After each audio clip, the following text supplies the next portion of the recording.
Okay students, this audio is for the concept of time and work. तो time क्या है? Time एक duration है जो हमें लगता है कोई भी काम कंप्लीट करने को। जैसे हम कोई भी काम करेंगे तो हमें टाइम लगेगा। जैसे अभी मैं एक ये ऑडियो बना रही हूँ, तो मैं कुछ क्या काम कर रही हूँ, मैं ऑडियो बना रही हूँ और इसको बनाने में मेरे को थोड़ा सा टाइम लगेगा। तो जितना ज़्यादा मेरा लंबा ऑडियो होगा उतना ही टाइम मेरा ज़्यादा यूज़ होगा। तो वर्क एंड टाइम हमेशा एक दूसरे के साथ डिपेंडेंट है और जितना ज़्यादा काम उतना ज़्यादा टाइम, तो डायरेक्टली प्रोपोर्शनल है। मतलब अगर काम ज़्यादा तो टाइम भी ज़्यादा। और ये कॉन्सेप्ट मैथ्स में बहुत ही ज़्यादा हम यूज़ करते हैं और इसकी डिफरेंट डिफरेंट फॉर्म्स में हम इसको यूज़ करते हैं। लेकिन हम थोड़ा थोड़ा करके इसको समझेंगे स्लोली स्लोली और फिर हम अपना जो है कॉन्सेप्ट को क्लियर करते जाएंगे। तो यहाँ पे जैसे अभी आपको मैंने बताया कि वर्क जो है, work done in a time is by one person या फिर कुछ कुछ लोग मिल के कर रहे हैं।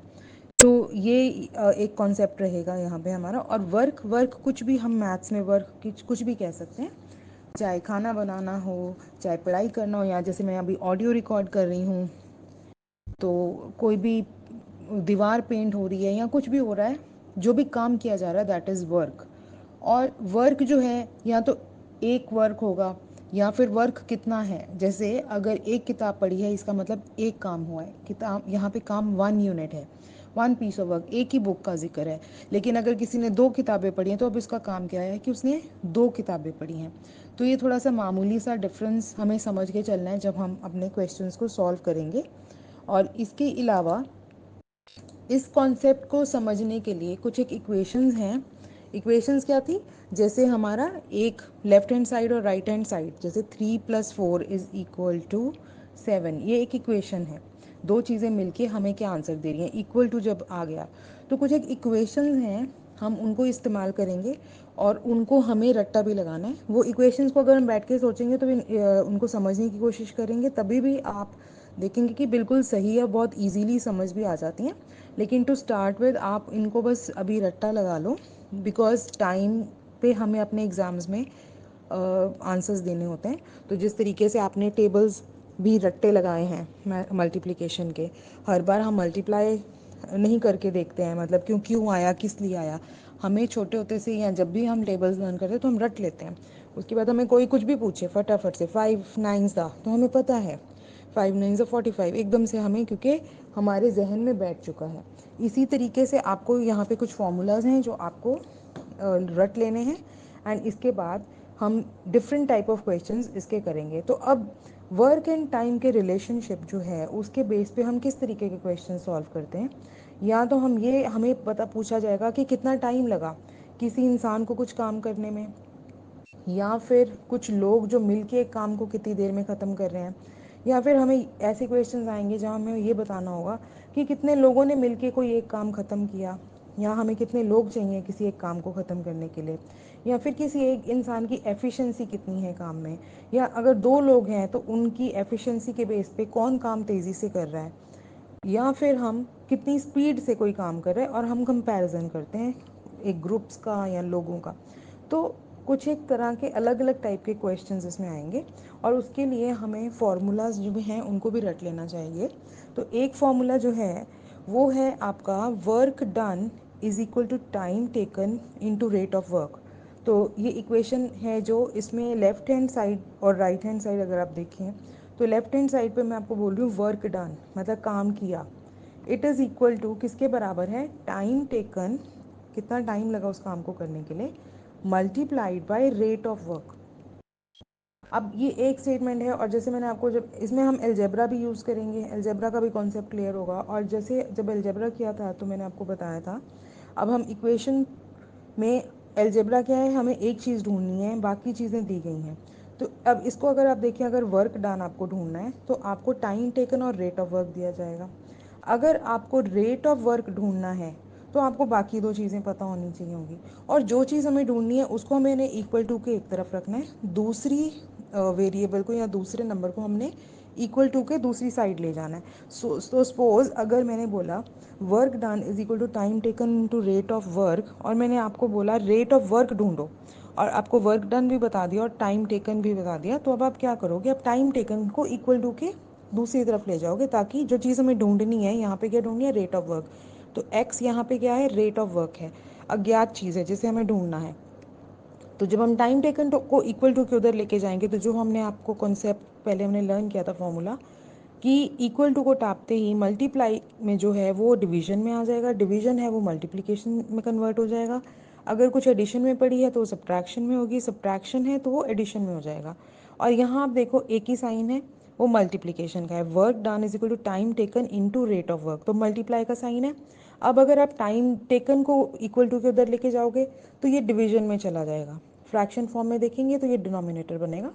और इसके अलावा अगर आपको टाइम टेकन ढूंढने को बोला गया और रेट ऑफ वर्क दिया गया, तो अब हमें हमारा एक्स क्या है यहाँ पे, टाइम टेकन, तो हमें वो ढूंढना है।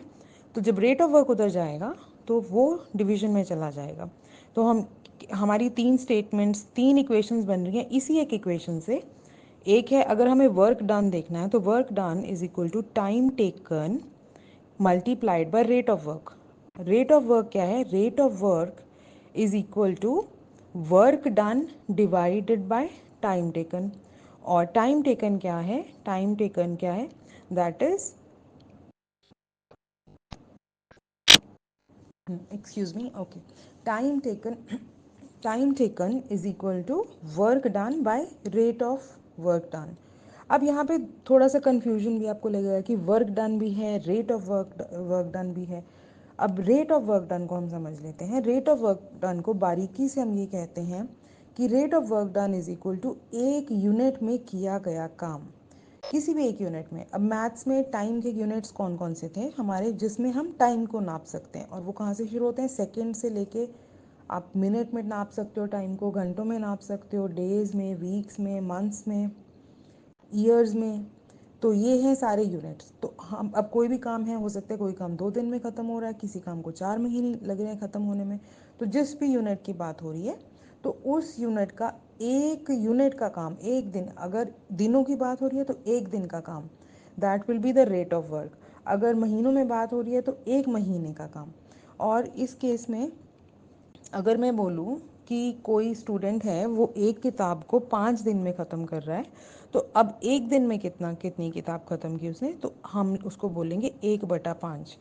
कोई दूसरा स्टूडेंट है वही किताब पढ़ने में 10 दिन लगा रहे हैं, तो उसका रेट ऑफ वर्क एक दिन का क्या होगा, 1/10। सिंपल तरीके से बोलती हूँ, अगर कोई स्टूडेंट है वो 2 दिन में किताब ख़त्म कर रहा है, तो रेट ऑफ वर्क का फॉर्मूला क्या है, 1/2। मतलब 2 दिन लगे हैं तो हम इसको लिखते हैं 1/2, 2। तो अब अगर आप बारीकी से देखो, मैंने क्या बोला, एक किताब 2 दिन में ख़त्म हो रही है, तो अगर 2 दिन में ख़त्म हो रही है तो एक दिन में आधी ही ख़त्म होगी। तो रेट ऑफ वर्क जब मैंने निकाला तो भी क्या बना है, 1/2, जो कि क्या होता है, आधा। कोई भी इंसान जब काम कर रहा है, उसका रेट ऑफ वर्क हमने निकालना है, तो हमारे पास एक दिन का जब निकालना है और काम एक हुआ है, यहाँ पे 1/2 आ रहा है, या 1/10 इसलिए आ रहा है क्योंकि मैं एक किताब की बात कर रही हूँ। अब यहाँ पे पहले एक चीज़ और समझनी है आपको, कि जब भी हम काम को डिवाइड करेंगे, मतलब जैसे अभी मैंने बोला कि एक किताब को 2 दिन में पढ़ा जा रहा है, या एक किताब को 4 दिन में पढ़ा जा रहा है, तो हमने मैथ्स की फ्रैक्शन के अकॉर्डिंग, फ्रैक्शन क्या था, जब हम किसी एक चीज़ को बराबरी से बांटते हैं, किसी भी चीज़ को बराबरी से बांटना, दैट इज़ अ फ्रैक्शन। तो जो आप एक बुक की बात कर रही हूँ, तो अगर उसमें 100 पेज हैं, तो इसका मतलब 25, अगर 4 दिन में पढ़ी गई है तो मतलब 25 पेज रोज के पढ़े गए हैं। हम इसको एज्यूम करके चलेंगे कि रोज़ बराबर का काम हो रहा है। हम ऐसा एज्यूम नहीं करते हैं कि आज मन किया था 30 पेज पढ़ लिए, कल मन किया तो 10 ही पेज पढ़े, उसके बाद फिर से सोचा कि चलो 30 पेज आज और ख़त्म कर लेते हैं, और लास्ट में फिर हमने 30 पेज पढ़ लिए तीसरे दिन जो बचे थे। ऐसा नहीं, बराबरी से ही आपके डिवीज़न होगी। कोई भी काम होगा तो वो हर दिन में बराबर का काम होगा, तो हमारी फ्रैक्शन बनेगी।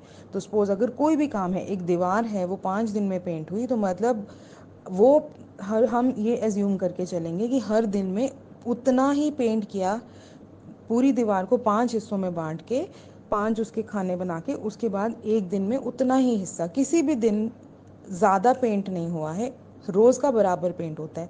तो फर्स्ट कॉन्सेप्ट तो यहाँ पे हमें ये समझ के चलना है कि जो काम है वो हम बराबरी से बांट रहे हैं। एंड अब दूसरी चीज़, एक चीज़ तो हमने ये सोच के चलनी है कि सारा काम बराबर से, और दूसरी चीज़ इसमें मैंने आपको जैसे बोला work done is equal to 1/, sorry, rate of work is equal to 1/टाइम, rate of work done is equal to 1/वर्क टाइम टेकन। तो यहाँ पे क्या है, 1 बता रहा है एक काम, लेकिन अगर 2 काम हुए हैं, मतलब किसी ने 2 किताबें पढ़ी हैं 4 दिन में, अब रेट ऑफ वर्क क्या है, अब रेट ऑफ वर्क 1 की जगह 2 आएगा, क्योंकि किताबें अब 2 हैं। 1 टाइम टेकन, अगर एक किताब 2 दिन में पढ़ी गई है तो एक दिन में कितनी पढ़ी गई है, 1/2, आधी। सो ये हमारा फॉर्मूला है 1 यूनिट का काम। लेकिन अगर अब काम ही 2 हुए हैं तो उस केस में हम बोलेंगे, अगर 2 किताबें 4 दिन में पढ़ी गई हैं तो हम बोलेंगे रेट ऑफ वर्क इज़ 2/4। अब इसको सिंप्लीफाई करते हैं तो फिर आ जाता है आधा। तो 2 किताबें थी 4 दिन में पढ़ी, तो मतलब आधी आधी रोज़ पढ़ी, बात वहीं आ गई। तो आपका ऊपर जो न्यूमरेटर है वो आपका 1 तब ले रहे हैं हम जब हम काम को 1 यूनिट मान के चल रहे हैं। लेकिन जब भी आपके पास काम ज़्यादा होगा, दो किताबें पढ़ी हैं, 3 किताबें पढ़ी हैं, या कुछ सवाल ऐसे आ सकते हैं कि किसी ने एक किताब शुरू करी, या उसमें से 1/4 पढ़ ली, बाकी बच गई। तो अब जितनी बची है, अब बचा हुआ काम जो है वो उसने और 10 दिन में किसी और ने करके दिया। तो अब यहाँ पे आप वर्क डन में लिखोगे बचा हुआ काम। तो मतलब किसी ने अगर 1/4 किताब पढ़ ली तो उसकी बची हुई किताब कितनी है, 3/4, 3/4 बच गया।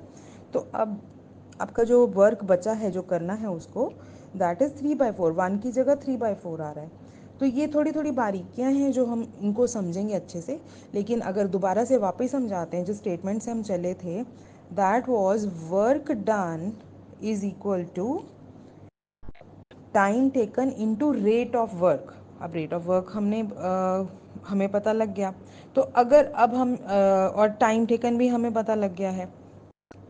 तो अगर इन चीज़ों से हम इसको अल्फ़ाबेट्स के साथ यूज़ कर सकते हैं, हम बोल सकते हैं कि जो वर्क डन जो है हमारा वो है W, और टाइम टेकन के लिए हम T बोल देते हैं, और रेट के लिए बोल देते हैं R।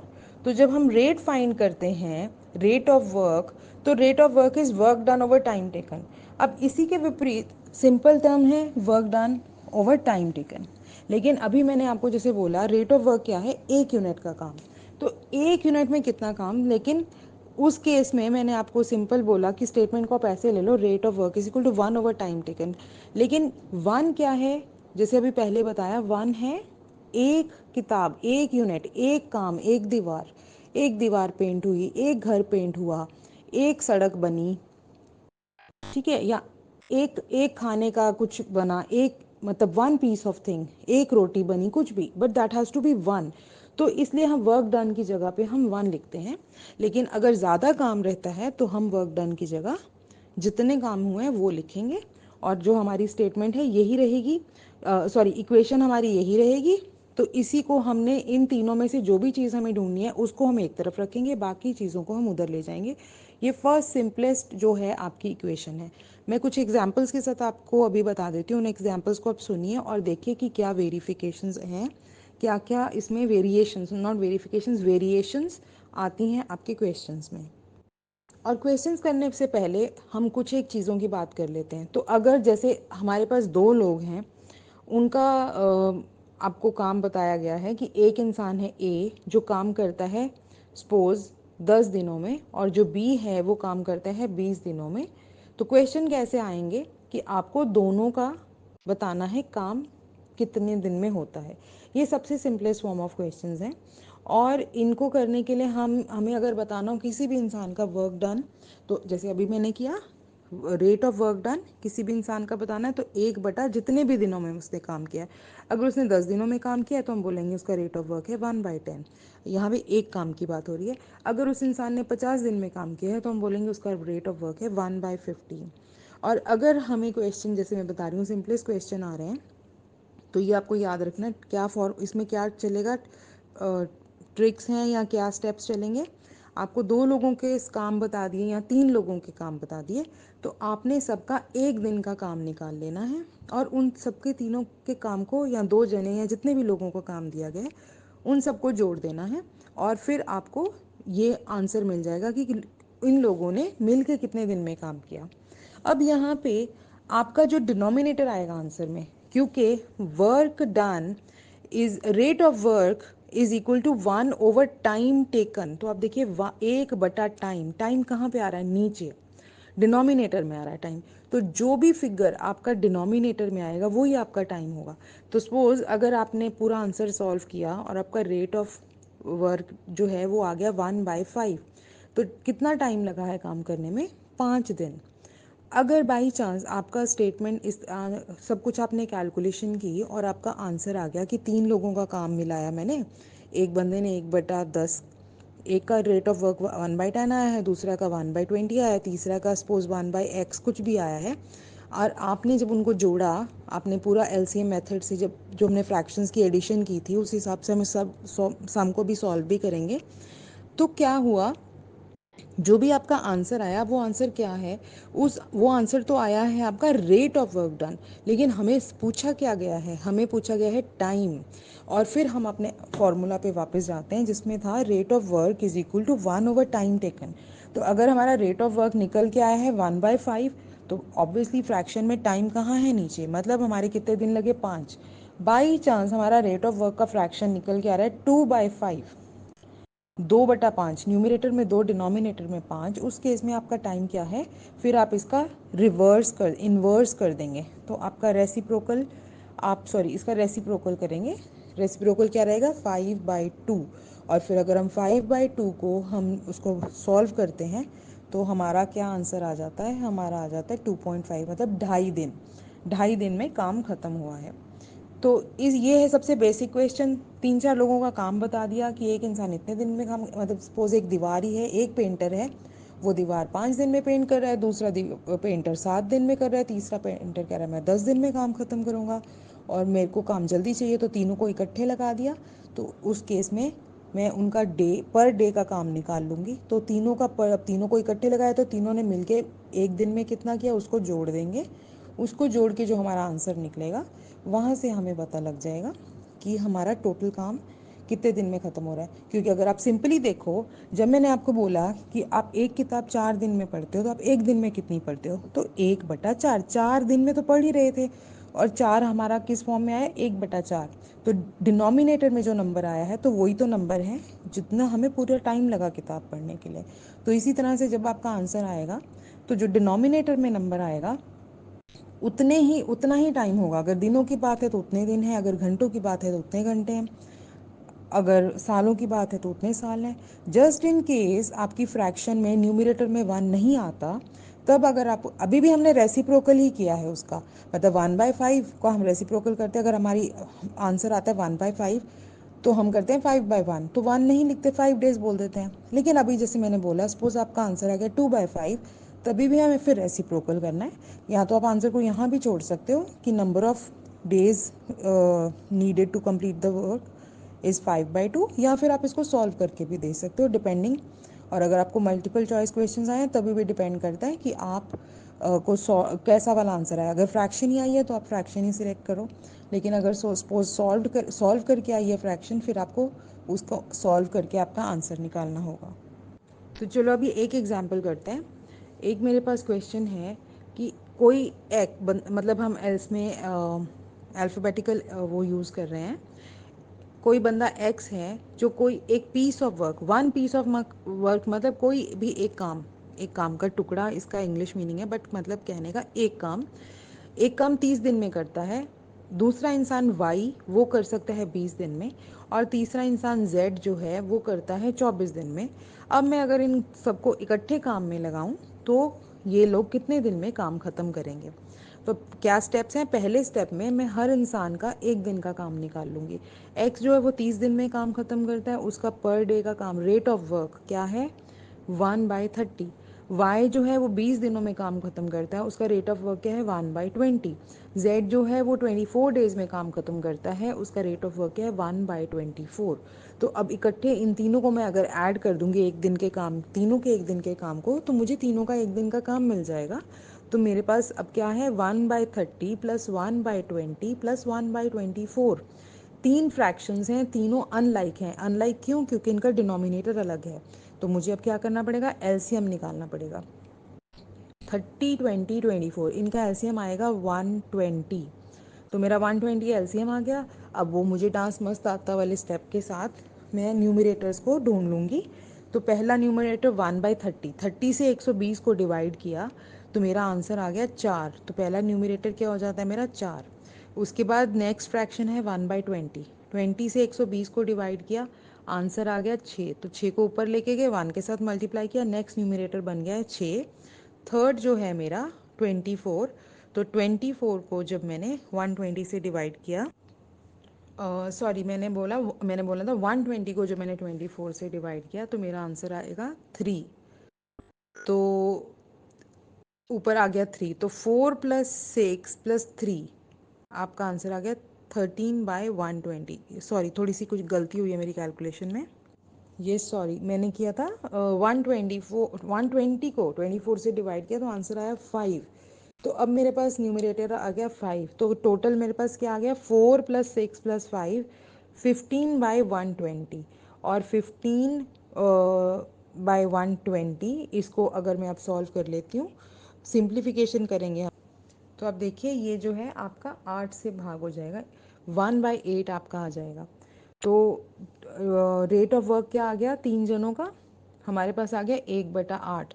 तो इनका एक दिन का 1/8 आ गया। तो मतलब टोटल ये तीनों मिलके कितने दिन में काम करेंगे, डिनोमिनेटर में क्या है 8, हम इसका रेसिप्रोकल करेंगे तो आ जाएगा 8 डेज। तो ये 3 लोग मिलके 8 दिनों में काम ख़त्म करेंगे।